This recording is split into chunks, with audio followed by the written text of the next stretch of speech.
Hello, everyone. Welcome to the NewsBrowse News broadcast.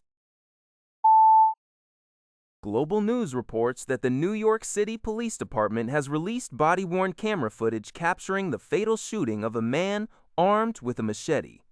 The incident took place at the Grand Central subway station on April 11th, after the individual had stabbed 3 people. The video shows officers confronting the man, identified as Anthony Griffin, and repeatedly ordering him to drop the weapon. Griffin, who reportedly shouted about being Lucifer and refused commands, continued to advance on the officers with the knife raised. Officers opened fire after he failed to comply, resulting in his death at the hospital. Police officials stated that the officers attempted de-escalation before resorting to lethal force to protect the public.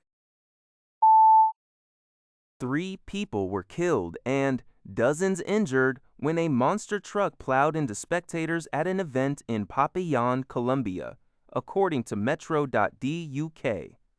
Harrowing footage showed the vehicle veering into the crowd after the driver reportedly lost control following a jump, subsequently hitting a light pole. A minor was pronounced dead at the scene, and 2 others later succumbed to their injuries in the hospital. At least 38 people were injured and taken to various hospitals across the city. Papillon's mayor, Juan Carlos Muñoz Bravo, expressed deep sadness, affirming that all available resources were deployed to support victims and their families. He also ordered a thorough investigation, stating such an incident should never have happened. The article notes a similar fatal monster truck crash occurred in Hoxbergen, Netherlands in 2015.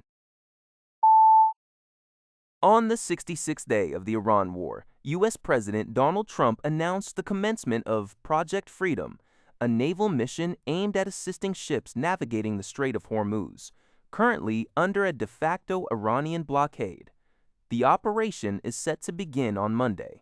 Despite the announcement, oil prices remained largely unchanged, as Iran's military warned that any U.S. interference in the strait would be considered a violation of the ceasefire.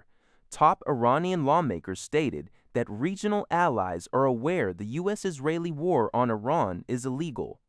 Diplomatically, Pakistan and Iran discussed regional stability, while NATO acknowledged receiving the message from European nations regarding military base usage. Australia and Japan agreed to enhance cooperation on energy and critical minerals amid trade disruptions caused by the conflict. The U.S. also reported evacuating 22 crew members from an Iranian container vessel to Pakistan to be handed over to Iranian authorities. Al Jazeera reports that Iran's military has issued a stern warning to the United States Navy, demanding they stay out of the Strait of Hormuz and threatening attacks should U.S. forces attempt to enter. This warning comes after President Trump announced Project Freedom, an initiative aimed at guiding commercial ships stranded in the strategic waterway. Trump stated the operation was requested by neutral and innocent bystanders facing supply shortages and pledged a forceful response to any interference. The U.S. Central Command confirmed its support for the mission with a significant deployment of military personnel, aircraft, warships, and drones. However, Al Jazeera's reporter in Tehran indicates that Iran views any U.S. intervention in the strait as a violation of the April 7 ceasefire, vowing military engagement to maintain control. The UK Maritime Trade Operations, UKMTO, has maintained a critical maritime security threat level, advising ships to reroute via Oman, where the U.S. has established an enhanced security area.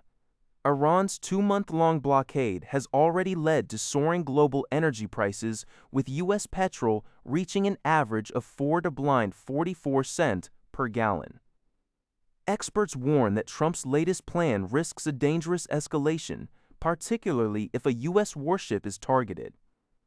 These tensions coincide with ongoing diplomatic efforts, as Iran reviews a U.S. counterproposal to its 14-point plan to end the war, while dismissing nuclear program negotiations as mere speculation.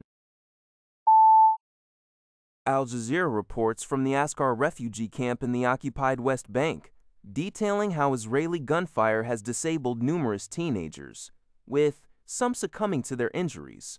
Since October 7, 2023, when Israel intensified its military operations following a Hamas attack, 3 teenagers have been killed and many more maimed in the camp.